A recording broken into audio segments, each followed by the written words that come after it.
18번째 시간인데요. 이삭의 탄생과 이스마엘의 추방이라는 제목으로 우리 함께 말씀 나누겠습니다. 드디어 그 약속의 아들, 25년 만에 약속의 아들이 태어났습니다.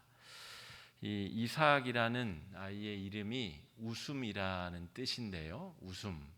굉장히 중의적인 의미가 있습니다. 웃음의 아이 이삭이 태어났다. 처음에는 비웃음으로 시작을 했습니다. 하나님께서 너에게 아들을 줄 것이다.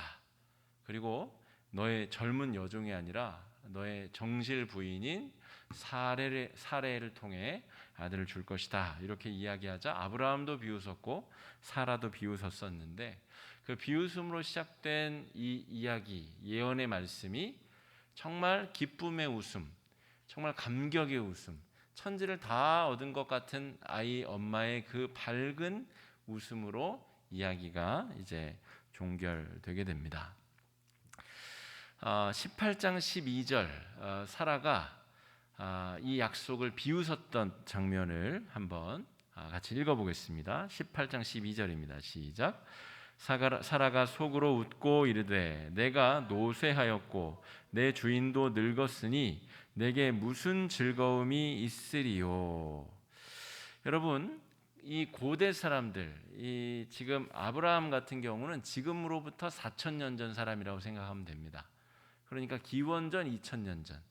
그러니까 지금도 아이가 없는 경우가 굉장히 참 가슴 아프고, 어떻게든 의학의 도움으로 해결이라도 하려고 하고 이 문제를 극복하려고 하는데, 500년 전, 1000년 전도 아니고 4000년 전의 사람들은 자식이 없다는 것은 굉장한 절망감입니다. 자식을 통하여 자신의 땅과 재산과 명예까지도 물려준다고 생각했기 때문에 자식이 없다는 것은 그야말로 이제 자기 대에서 모든 게 끝나는 그런 삶에 살았던 사람들에게 지금 사라, 정말 하나님께서 큰 기쁨의 웃음을 주시게 되었다. 그리고 오늘 21장 6절 말씀 한번 그 비웃음이 어떻게 바뀌는지 한번 읽어보겠습니다. 시작. 사라가 이르되 하나님이 나를 웃게 하시니 듣는 자가 다 나와 함께 웃으리로다.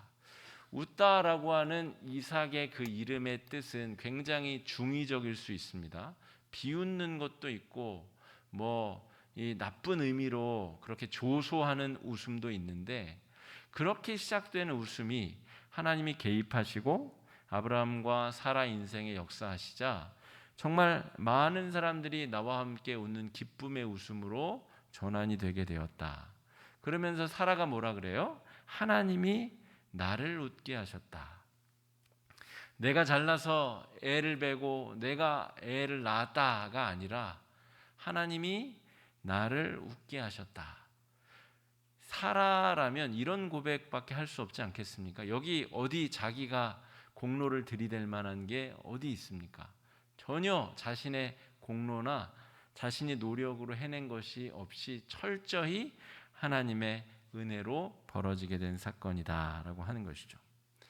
오늘 우리 사라라고 하는 이 여인의 마음속을 들어갔다 나왔다 우리가 해볼 건데, 이 사라라고 하는 사람의 삶을 보면 전형적인 우리 평범한 사람들의 내면을 그대로 잘 보여주고 있습니다.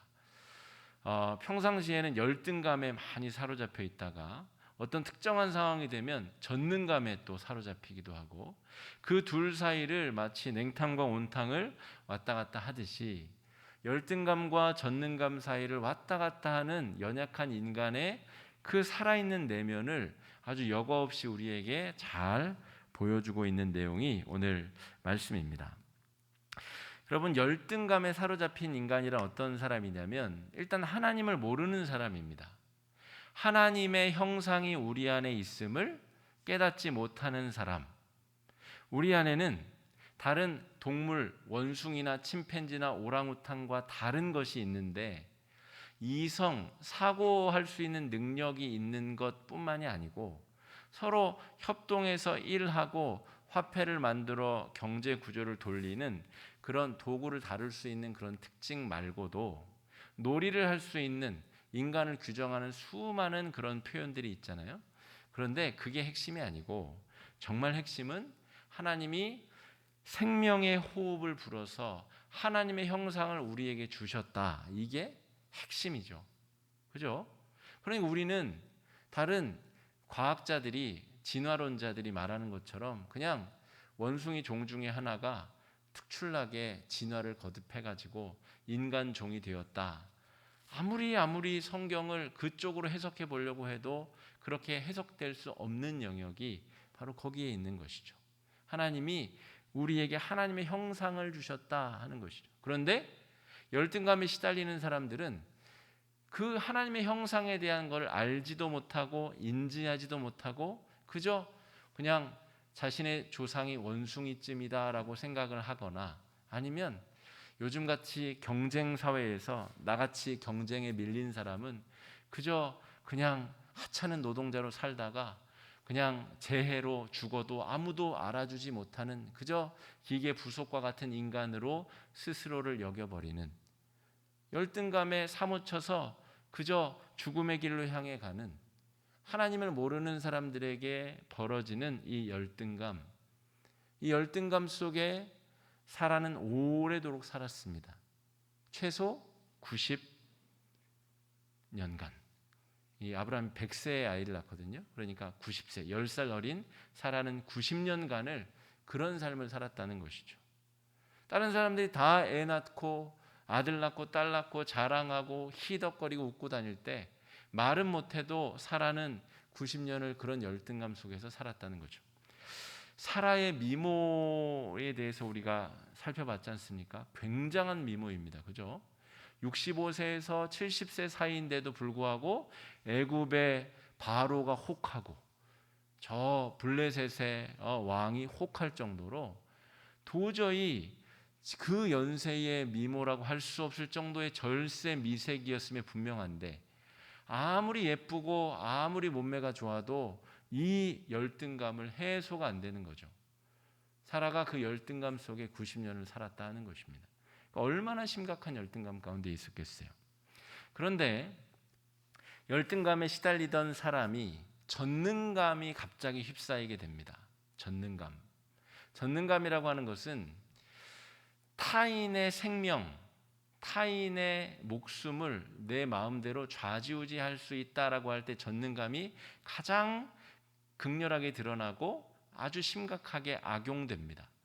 우리나라는 이 총기 소지가 기본적으로 불법이잖아요. 어디 산에서 사냥 허가 받을 때나 가끔 경찰서가 총 찾아가지고 사냥을 하지, 일반적으로는 다 불법이잖아요. 그런데 뭐 잘은 모르지만 미국만 해도 총기를 허가를 받으면 마음껏 슈퍼 가서 총을 사듯이 총을 살 수 있고, 그 개인의 어떤 이성과 합리적 결심에 타인의 목숨이 달려 있는 겁니다. 이 사람이 나가서 아무에게나 총을 쏴도 그거를 법적으로 막을 수 있는 길이 없는 상태이기 때문에 허구한 날 미국에서는 총기 난사 사고가 벌어지는 거죠.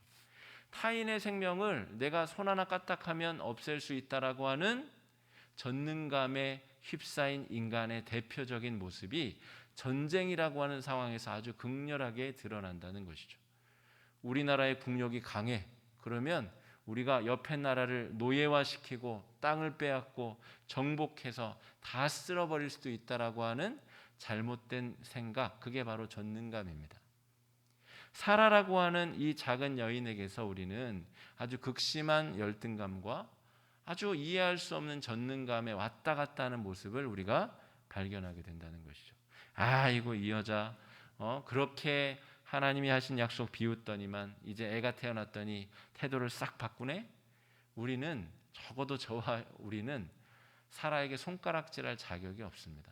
우리가 바로 그러고 살고 있고 하루에도 12번씩 열등감 속에 뒹굴다가 또 조금 상황이 좋아지면 전능감에 막 어깨가 올라갔다가, 우리가 바로 이런 삶을 살고 있는 연약한 존재들이기 때문에 사라의 모습을 통해서 하나님의 마음이 읽어져야 되고, 그 마음을 품고 우리도 은혜를 누리며 살아가야 되는 것이 창세기를 우리가 묵상하는 이유가 되겠다 할 수가 있습니다.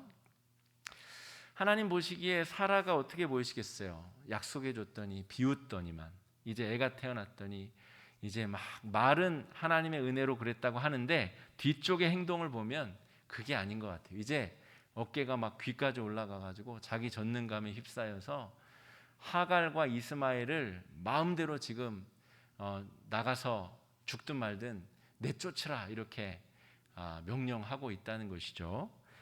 인간의 이 연약함을 하나님이, 그런 연약한 인간임에도 불구하고 하나님의 은혜를 주셔서 사라를 약속의 어머니로 또 세워주신다는 것이죠. 제가 봐도 사라라는 여인이 막 그렇게 뭐 믿음의 어머니가 될 만한 그런 여인은 아니에요. 제가 봐도. 하갈이 임신했을 때 무슨 짓을 한지 아시죠? 하갈이 임신하고 사라에게 좀 깐죽거리자마자 내쫓습니다. 그런 사람이에요. 그런 사람도 하나님 앞에 쓰임 받으면 귀한 믿음의 어머니로 쓰임을 받는다는 것이죠.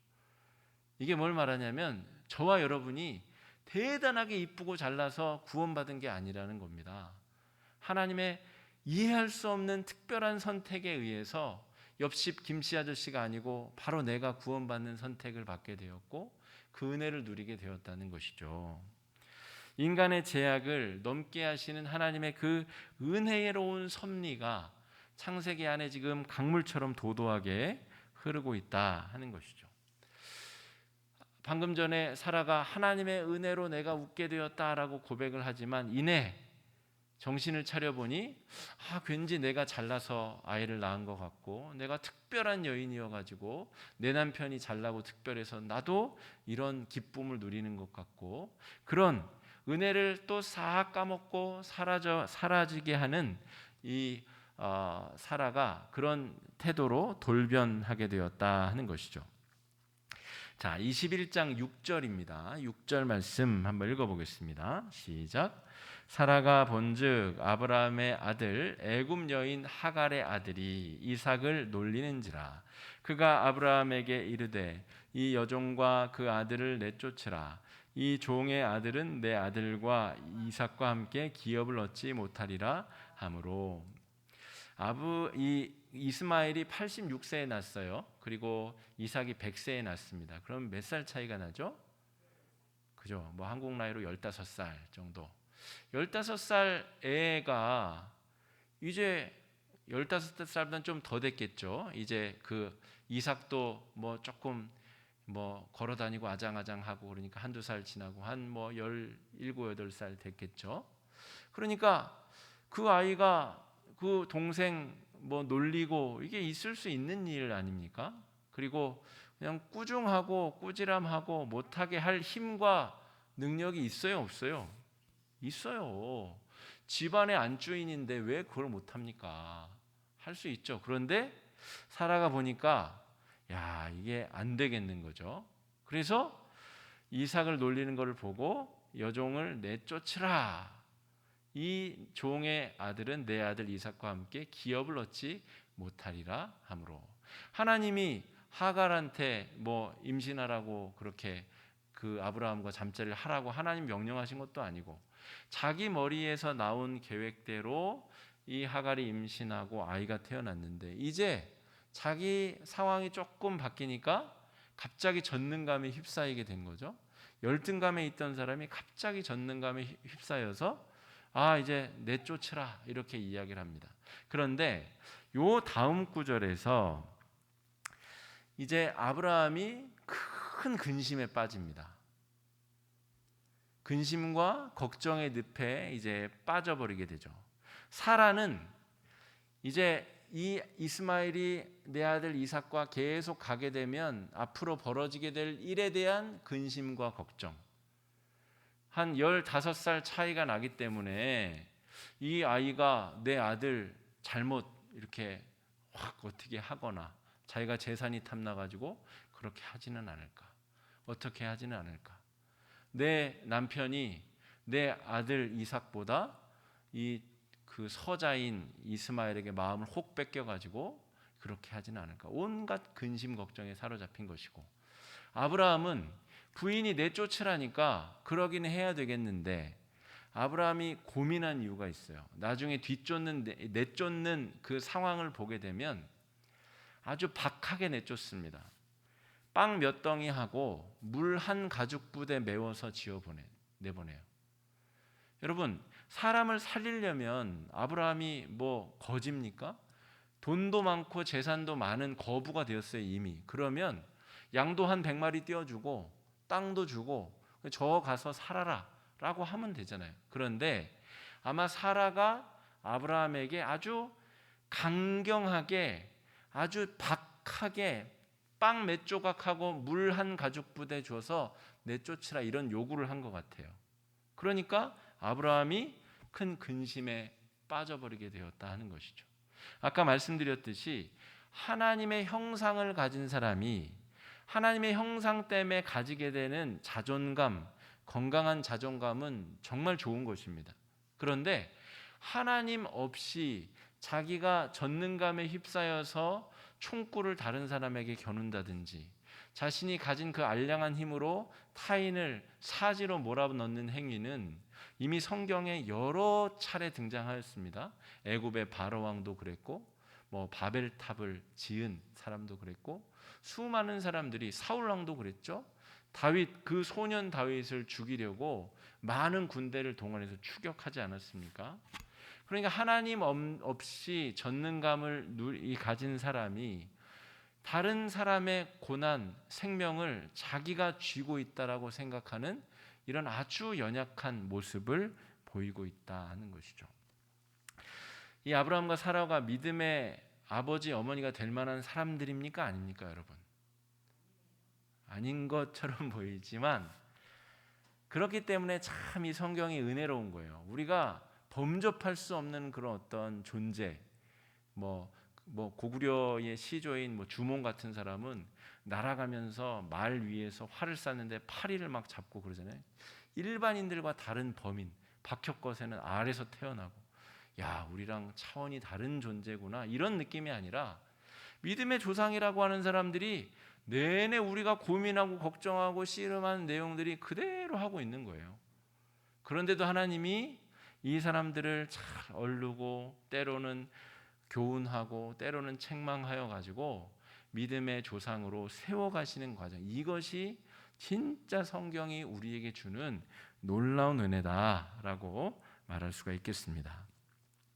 이스마엘을 처음 얻으려 할 때도 이런 상황이었죠. 열등감에 사로잡혀 있었던 사울이 이 사라가 아브라함에게 명령하죠. 거의 다그치듯이 명령해가지고 여종 하갈과 합방하라고 그렇게 몰아붙여가지고 아브라함이 그때도 못 이기는 척 해가지고 이스마엘이 태어나는 거 아닙니까? 지금도 똑같습니다. 사라가 막 궁지로 모니까 근심하다가 결국 사라의 뜻대로 그렇게 살아있는 생명을 떡 몇 조각하고 물 한 바가지 가지고 떠나면 이내 죽겠죠. 어떻게 하겠습니까? 광야에서. 근데 살아있는 사람을 그렇게 사지로 모는 결정을 그렇게 하게 되었다라고 하는 것이죠. 우유부단한 아브라함과 또 그 뒤에서 그 열등감과 전등감 사이를 오가면서 교묘하게 남편을 조종하고 있는 이 사라의 모습이 그대로 지금 드러나고 있는 상황이다. 여러분이 하나님 같으면 어떻게 하시겠어요? 아브라함과 사라 딱 불러놓고 따끔하게 천둥 번개 치면서 좀 꾸짖고 싶지 않으세요? 그런데 하나님 그렇게 하지 않으세요. 그게 오늘 우리가 말씀을 살펴보는 아주 중요한 핵심 내용입니다. 하나님께서 어떻게 하시는가? 하나님의 자리가 이미 사라져 버렸어요. 이미 사라가 결정을 했고 아브라함을 막 정말 쥐잡듯이 막 쪼으니까 아브라함은 마지못해 하기 싫은데 마지못해 이 하갈과 이스마엘을 내쫓기로 결정을 했어요. 하나님께 물은 적도 없고 하나님의 뜻을 구한 적도 없어요. 그냥 살아있는 생명을 그렇게 죽음으로 내몰기로 결정하였다라고 하는 것이죠. 자, 그런데 그래서 14절 한 말씀 한번 읽어보겠습니다. 떡과 가죽 부대 얘기 나옵니다. 읽어보겠습니다. 시작. 아브라함이 아침에 일찍이 일어나 떡과 물 한 가죽 부대를 가져다가 하갈의 어깨에 메워주고 그 아이를 데리고 가게 하니 하갈이 나가서 부엘세바 광야에서 방황하더니. 이게 믿음의 조상이 한 일입니다. 이 살아있는 여성과 그 아이를 사지로 내몰아 가지고 이제 죽게 생긴 거죠. 부엘세바 광야에서 방황하다가 이제 목말라 죽고 굶주려 죽게 생긴 상황이 펼쳐지게 된 것이죠. 그런데 아브라함과 사라의 그 연약함을 하나님이 책망하시거나 징계하시고, 야, 너네 안 되겠다, 선수 교체해야 되겠다, 다른 사람 내가 택해서 약속의 믿음의 조상으로 삼아야 되겠다, 그렇게 하지 않으시고 하나님이 인간의 실수를 하나님의 사랑으로 덮으십니다. 여러분, 사울이 한 번 실수했을 때 하나님께서 다윗에게 기름 부으신 게 아닙니다. 하나님이 권면하고 또 책망하고 돌이키기를 원하지만 사울 왕이 끝끝내 교만의 길로 가자 하나님께서 다윗을 세우시거든요. 하나님께서 아브라함과 사라도 실수를 하고 연약하지만 사랑으로 덮으십니다. 덮고 그 결과, 죄악의 결과가 또 다른 생명으로 이어지도록 하나님께서 그렇게 길을 여신다라고 하는 것이죠. 여러분, 우리도 실수 없이 죄 짓고 범죄하고 넘어지고 쓰러지는데 그때마다 하나님이 용도 폐기하시면 우리는 나만할 수가 없습니다.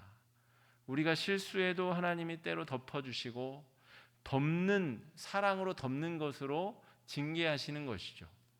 그리고 정신이 제대로 박힌 사람이라면 그 사랑으로 덮어주시는 것을 경험하고 나서 탕자가 아버지 집으로 돌아가듯이 돌아갈 수 있는 것이 정신이 제대로 박힌 성도가 아니겠습니까? 하나님께서 어떻게 덮으시는지 한번 보겠습니다. 21장 12절 말씀 한번 읽어보겠습니다. 시작. 하나님이 아브라함에게 이르시되 내 아이나 내 여종으로 말미암아 근심하지 말고 사라가 내게 이른 말을 다 들으라.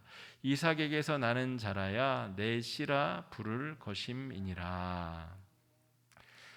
야, 너 왜 그렇게 결정했냐? 너 내가 이렇게 하지 말라 그랬잖냐? 네가 그렇게 하갈하고 잠자리 해가지고 이스마엘이 태어나게 되고 그것 때문에 지금 이 사단이 난 거 아니냐? 하나님께서 막 구구절절하게 책망하신 것이 아니라, 그래 아브라함아, 그냥 내 보내라. 하갈과 이스마엘은 내가 알아서 하겠다. 그런데 아까 거듭 말씀드렸듯이 하나님의 이 말씀이 있기 전에 하갈과 이스마엘을 사지로 내몰기로 이미 두 부부는 결정을 했습니다. 그 이후에 하나님이 이 말을 하고 있다는 것을 우리가 기억해야 되고요. 하나님께서는 내가 책임질 테니 너는 그냥 사라의 말을 듣고 내보내라 라고 이야기를 하신다는 것이죠. 18, 19절 그래서 어떻게 해결하시나 한번 보겠습니다. 시작. 일어나 아이를 일으켜 내 손으로 붙들라. 그가 큰 민족을 이루게 하리라 하시니라. 하나님이 하갈의 눈을 밝히셨으므로 샘물을 보고 가서 가죽 부대에 물을 채워다가 그 아이에게 마시게 하였더라. 여러분, 아이와 이제 그냥 죽기로 결정했어요. 하갈은 아브라함을 따라다녔지만 뭐 하나님을 제대로 믿은 것 같지도 않고 이왕 이렇게 된 거 이제 죽게 됐다. 그리고 이제 아이고 저 아이 죽는 걸 내가 보느니 내가 먼저 죽어야지 뭐 그런 마음으로 멀리 떨어져 가지고 이제 죽음을 기다리고 있었다는 것이죠. 그런데 하나님께서 하갈에게 야, 너 가서 아이를 붙잡아 세워라. 내가 저 아이의 눈물 어린 기도를 들었다. 그리고 저 아이도 이 아브라함의 자식이니 큰 민족을 이루게 하겠다라고 이야기하는 것이죠. 그러면서 하갈의 눈을 밝히셨으므로 샘물을 보았다라고 기록하고 있는데 이 당시 사람들은 우물 파는 일이 보통 어려운 일이 아니에요. 그렇기 때문에 이 목동들이 우물을 깊게 파서 샘을 얻으면 숨겨놓습니다. 덮고 숨겨놓고 자기들이 왔을 때만 그 우물을 파서 양들, 염소들 먹이고 이렇게 했다는 거죠. 그러니까 하갈이 우물을 지금 발견했다는 것은 정말 이 바닷가에서 이 모래가에서 이 바늘 찾은 것처럼 정말 기적적으로 하나님의 인도하심으로 샘물을 찾았다는 것을 말합니다. 그리고 이제 이스마엘이 이제 정말 한 민족의 큰 조상, 지금의 아랍족 속의 조상이 되지 않습니까? 끊임없이 지금 이스라엘과 갈등 관계에 있는 그런 민족이 되는데, 하나님께서는 이 인간의 실수와 죄악으로 벌어진 사건을 하나님께 사랑으로 덮으시고 그가 또 하나님을 발견할 수 있는 길로 나아갈 수 있도록 인도하신다라고 하는 것이죠. 오늘 말씀의 내용에 우리가 얻을 만한, 우리가 성경 이야기 많이 아는 게 중요한 게 아니고 여기서 나와 관련이 있는 게 뭐냐, 이게 중요하지 않습니까? 첫 번째로 우리가 생각할 것은 인간의 참된 자리가 어디인가라고 하는 것입니다. 인간의 참된 자리는 열등감을 느껴야 되는 자리도 아닙니다. 직장에 나가면 막 신입사원들, 막 고참들, 상사들이 막 욕하고 꾸지람하고, 그러면 정말 자기가 작아지는 것 같고 막 그렇잖아요. 군대에서도 그렇고. 그런데 인간은 그런 존재가 아닙니다. 태어날 때부터 하나님의 형상을 지닌 존귀한 존재이고, 아무리 공부 못하고 장애가 있고 또 어려움이 있어도 그 사람 안에 하나님의 형상으로 인해 존귀한 자인 것이죠. 그러므로 열등감도 전능감도 인간이 있어야 될 자리가 아니라 하나님과 동행하며 자신 안에 있는 하나님의 형상을 통해 하나님의 기적의 일들을 만들어 나가시는, 오늘 사라와 아브라함에게 벌어진 것처럼 100세 노인이 어떻게 아이를 낳습니까? 90세 할머니가 어떻게 아이를 낳습니까? 그런데 하나님과 동행하면 그런 기적의 역사를, 은혜를 경험하게 되는, 그것이 우리가 있어야 될 자리다 하는 것이죠. 그런데 그런 은혜를 지속하기가 쉽지가 않다는 것입니다. 사라의 경우처럼 금세 그 자리를 벗어나서 전능감에 휩싸이게 되고 또 열등감에 빠졌다가, 우리가 있어야 될 자리는 하나님과 우리 안에 계신 성령과 동행하며 우리 안에 계신 성령께서 우리 안에 놀라운 기적적인 역사를 이루어내시는 그 자리에 머물도록 애쓰고 노력해야 된다 하는 것을 첫 번째 기억해야 되고요. 두 번째는 하나님 앞에는 모든 피조물이 소중하다는 것입니다. 지금 약속의 자녀는 너의 이삭을 통해서 이어질 것이다. 이것은 이스라엘이라고 하는 모델 민족에 대한 이야기고요. 모델을 통해서 하고자 하는 일이 뭐예요? 만민을 구원하는 것이 하나님의 계획입니다. 그러니까 하갈이든 이스마엘이든 저 에돔, 모압, 미디안이든 모든 사람이 하나님 앞에 동등하게 소중하고 존귀하다는 것이 우리가 오늘 말씀에서 얻어야 될 중요한 교훈이다 하는 것이죠. 자, 21장 21절 말씀 한번 읽어보겠습니다. 시작. 그가 바란 광야에 거주할 때에 그의 어머니가 그를 위하여 애굽 땅에서 아내를 얻어 주었더라.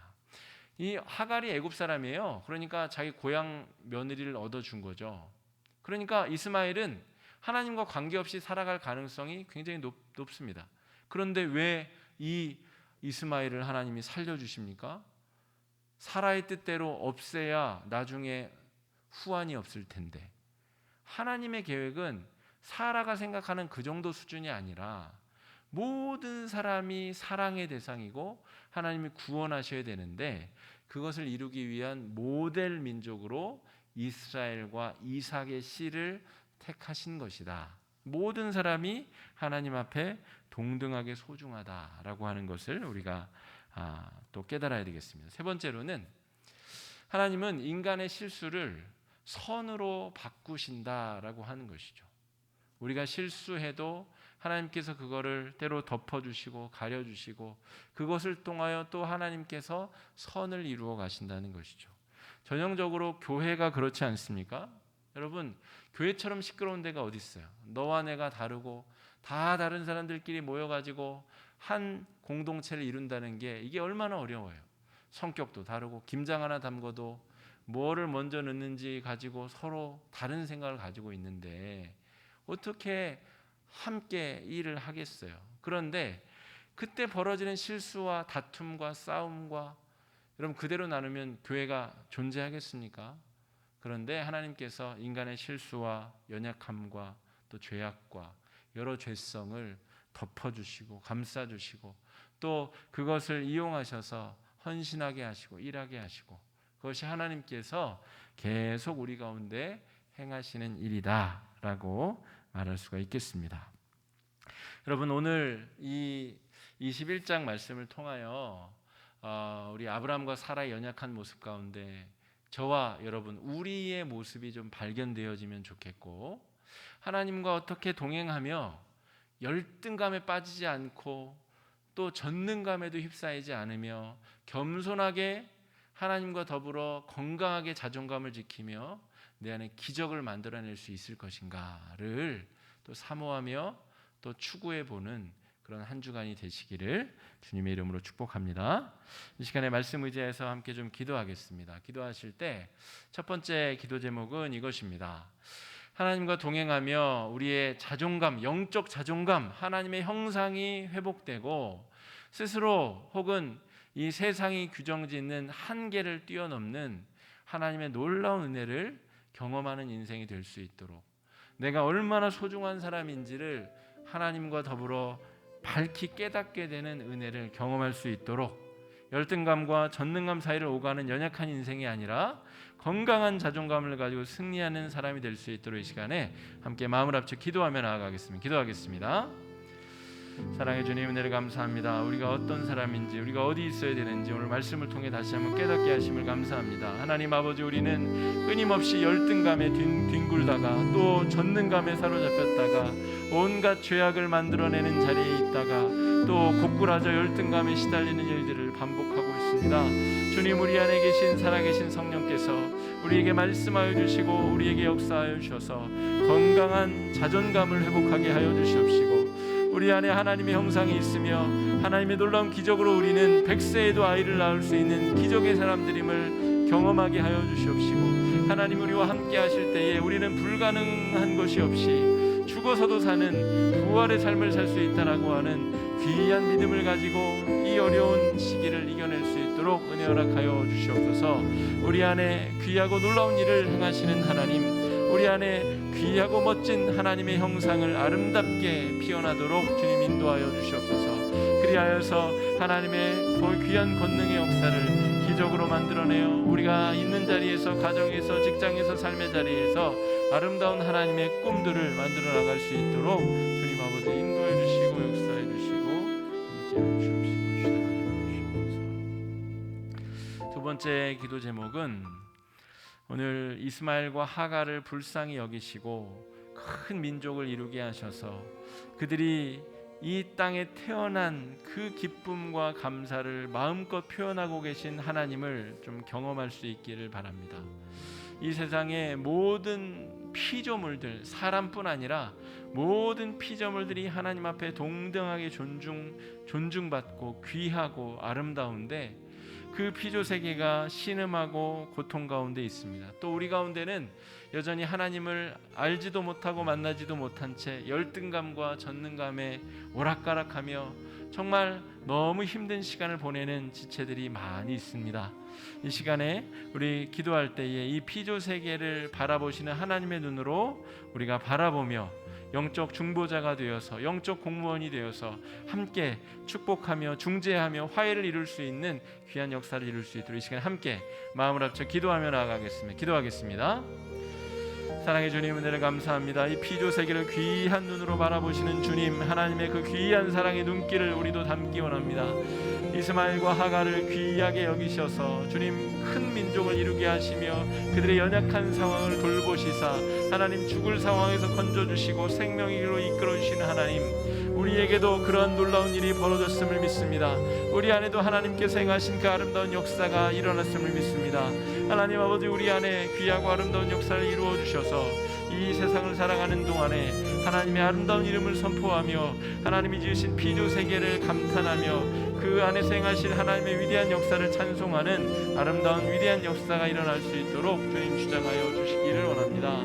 하나님 아버지, 그리하여서 주님께서 행하시는 아름다운 역사로 말미암아서 아버지, 우리 성도들이 이 피조의 세계를 더 피조 세계가 아름다워질 수 있도록 우리와 만나고 접촉하는 많은 사람들이 하나님의 형상이 일깨워지고 하나님의 아름다운 귀한 역사에 같이 나아갈 수 있도록 인도해 주시고 역사해 주시고 함께하여 주시옵시고 붙들어 주시옵소서.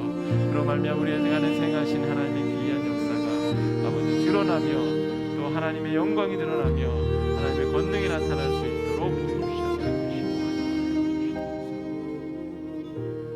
세 번째 기도 제목은 인간의 실수를 그대로 책망으로 또 그냥 폐기하시는 것이 아니라 선으로 바꾸셔서 하나님의 귀한 은혜로 또 재창조하시는 그 은혜를 우리도 경험하길 바랍니다. 코로나19 문제로 온 세상이 들쑤심을 받았습니다. 이제 코로나19 이후의 시대를 우리가 준비해야 되는데 우리 한국교회가 또 우리 화곡중앙교회가 새로워져서 정말 빛과 소금의 역할을 잘 감당할 수 있도록 인간의 실수를 또 덮어주시고 치유하시는 하나님의 거룩한 도구로 교회가 쓰임받을 수 있도록 이 시간에 함께 마음을 합쳐 마지막으로 기도하며 나아가겠습니다. 기도하겠습니다. 사랑의 주님, 인간의 실수를 선으로 바꾸시는 주님, 우리 가운데 행하시는 주의 역사를 사모합니다. 우리는 끊임없이 실수하고 연약하고 은혜를 잊어버리고 또 실수로 죄악으로 넘어질 때가 많습니다. 그러나 주님, 그때에도 우리를 불쌍히 여기시며 우리와 함께하여 주시며 우리 가운데 행하시는 놀라운 역사로 주님 하나님의 나라를 꿈꾸며 바라보게 하시니 주님 감사합니다. 하나님, 그래서 우리가 하나님의 나라를 만들어 나가는 귀한 일꾼들 되게 하여 주시옵소서. 코로나19 이후에 이 복잡하고 혼란한 세상 가운데 교회가 교회 역할을 잘 감당하게 하여 주시고 성도가 성도 역할을 잘 감당하게 하여 주셔서 하나님의 위대하고 아름다운 역사를 이루어갈 수 있도록 주님 주장하여 주시길 원하오니 성령께서 주관하여 주시고 인도해 주시며 함께해 주시고 주장하여 주시길 원합니다. 하나님 아버지, 우리의 연약함을 선으로 바꾸시는 주님, 하나님의 사랑으로 덮으시고 치유하시며 화해케 하시는 주님, 하나님의 위대한 역사를 통하여 아버지, 우리도 하나님 나라의 귀한 일꾼으로 쓰임받는 아름다운 은혜가 있게 하여 주시옵시고 귀한 축복과 은혜를 입혀 주시길 바라옵니다. 아버지, 함께 하여 주시고 인도해 주시고 주장하여 주시옵시고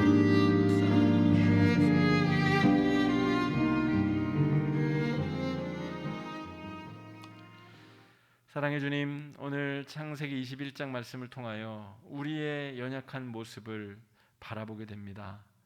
열등감에 빠졌다가 또 인해 전능감에 사로잡혔다가 온갖 죄악을 다 뿜어내면서 살아가는 우리의 연약함을 긍휼히 여겨주시고 우리 안에 계신 성령께서 우리와 만나 주셔서 하나님의 형상을 새롭게 창조하여 주시옵시고 하나님의 도우심으로 말미암아 아름다운 기적의 역사를 체험하는 건강한 자존감을 갖게 되는 귀한 역사가 있게 하여 주시옵소서. 코로나19 이후에 한국교회가 제 역할을 잘 감당하게 하여 주시옵시며 우리 교회가 그 선두에 서서 하나님의 아름다운 역사를 이루어 나가는 귀한 은혜가 있게 하여 주시옵소서. 이후로도 주의 주신 은혜로 또 살아내는 귀한 한 주가 되게 하여 주시기를 간절히 바라옵고 예수님 이름으로 간절히 기도드립니다. 아멘.